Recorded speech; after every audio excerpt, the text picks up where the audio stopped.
Benvenuti ad ATH. Oggi parleremo del mecate. Molti mi avete chiesto cos'è il mecate, come funziona il mecate, quindi oggi proveremo a spiegarvelo. Ad aiutarci con noi oggi c'è Vichinga, una veginese di 6 anni, e il nostro strumento, il mecate ATH. Il mecate ATH sostanzialmente è una redine unita, fatta da un'unica corda che funge sia da redini nella parte centrale sia da lunghina, infatti viene definita l'hidrop la parte finale. Come vedete il mecate funziona in abbinata agli slobber, quanto il mecate si collega al filetto tramite questi pezzi di cuoio che si chiamano slobber. Ma qual è la funzione del mecate? Il mecate sostanzialmente, oltre a essere una redine, come abbiamo detto, in abbinata con gli slobber permette di creare una piccola pressione verso il basso. Vedete che quando lo slobber non è attivo crea una leggera tensione verso il basso. Questa tensione si riflette nella bocca del cavallo che viene portato a cedere la testa e questo funziona molto bene nei puledri. Ok, un'altra funzione del mecate qual è? Sempre abbinato con lo slobber, vedete che prima di entrare in azione nella bocca lo slobber deve ruotare lungo l'anello del filetto, perciò sostanzialmente si va creando una chiamata prima ancora che la mano possa agire all'interno della bocca del cavallo. Quando il cavallo imparerà che questa rotazione sta per anticipare l'azione del filetto sulla bocca, comincerà ad alleggerire la richiesta. Vedete che Vichinga già ruotando senza andare in contatto con la bocca già comincia a girare la testa, ok? Quindi comincia già a capire che la mia richiesta sta arrivando. L'altra utilità del mecate chiaramente è la parte finale, la lunghina, la lead drop. Questa parte finale ha moltissimi utilizzi. Se io sono in passeggiata, per esempio, posso utilizzarla per accompagnare il mio cavallo, per poterlo tenere. Se sono da sella, posso utilizzarla come frustino, poi vedremo come. Ok, una cosa importante, non legate mai un cavallo con la lead drop, mai legare un cavallo che è collegato direttamente all'imboccatura, sarebbe un ottimo sistema per fare del male al cavallo. Vediamo ora come applicare il mecate. Come vedete la parte di redini viene legata qui agli slobber. Se non sapete come fare, andate sul sito ATH e ci sono le istruzioni per poter legare il mecate agli slobber. La lunghezza delle redini, vediamo se riusciamo a metterci comodi per la camera. Ok, vedete che la lunghezza delle redini è sostanzialmente poco oltre il pomo della sella. È inutile avere delle redini eccessivamente lunghe. Questa è una misura ideale per lavorare bene senza avere troppa corda in mano. La parte finale della lead drop invece, come la posizioniamo? Ci sono diversi sistemi, o meglio ci sono 3 sistemi per posizionare la lead drop. Uno di questi consiste nel far passare la lead drop dentro la cintura in questa maniera. In questo modo cosa succederà? Questo è un sistema ad esempio che io utilizzo se vado in passeggiata oppure se monto un puledro per la prima volta. Questo perché in caso di caduta, malaugurata caduta, la lead drop si sfila e io ho comunque un sistema per recuperare il cavallo, non mi rimane con le redini addosso magari che fugge, ma ho la possibilità di recuperare in tempi brevi il cavallo. Se sono in passeggiata invece la lead drop infilata nella cintura mi permette di accompagnare il cavallo avendo le mani libere, magari devo aprire un cancello, devo spostare un ramo, un tronco in passeggiata che non mi permette di passare, ho le mani libere, non sono costretto a dover tenere il cavallo, ok? Questo è uno dei sistemi.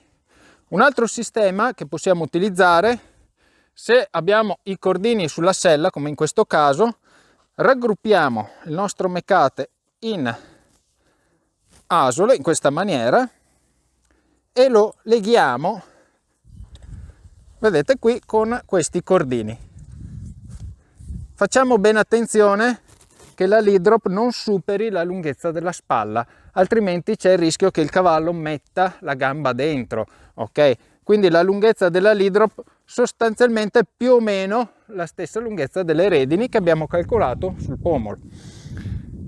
La lead drop in questo sistema non ci intralcia nel movimento, non ci intralcia mentre lavoriamo, e se facciamo questa tipologia di nodo siamo comodi anche a slegarla, basta tirare il cordino e abbiamo la lead drop pronta in mano.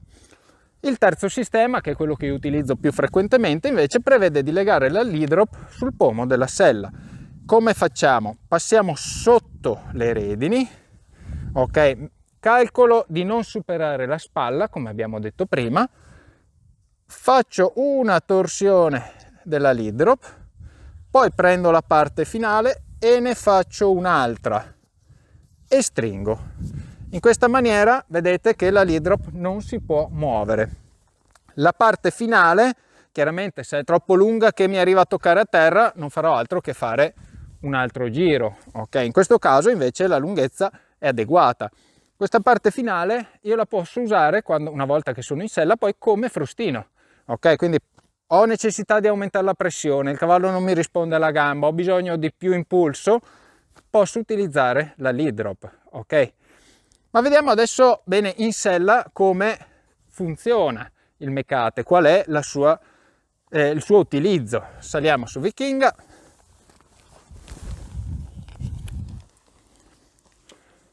Ok, come abbiamo detto prima, gli slobber con il mecate mi creano una chiamata sulla bocca del cavallo, perciò prima ancora di, vedete, non ho ancora toccato la bocca del cavallo e già Vichinga ruota la testa, ok? La rotazione dello slobber sull'anello del filetto mi crea già una chiamata sul cavallo. È chiaro che dovrò averci lavorato prima, dovrò aver lavorato nel metodo ATH, c'è lo step dedicato proprio alla sensibilità della bocca, ai comandi sulla bocca del cavallo.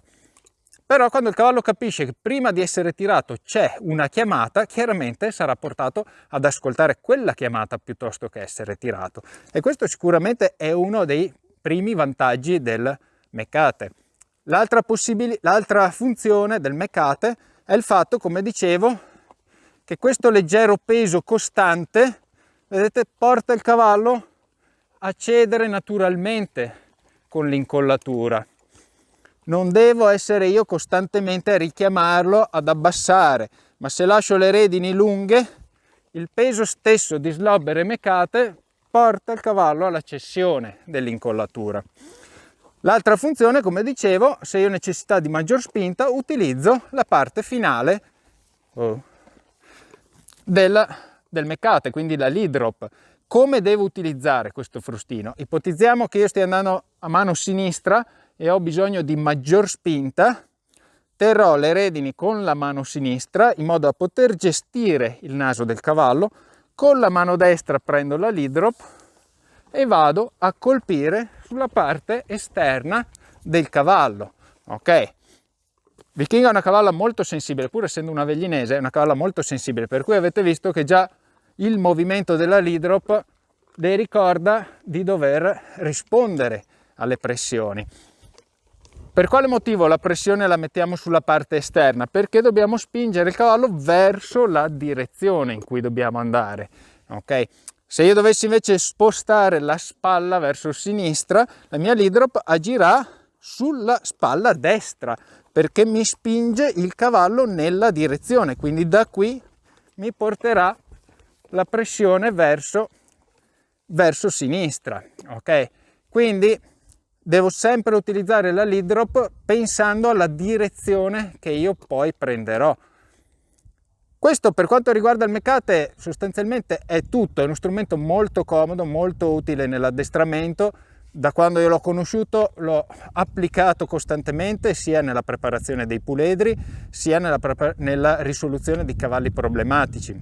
Il mecate può essere applicato, abbiamo visto come in questo caso, sugli slobber con un filetto, oppure può essere applicato su un bosal.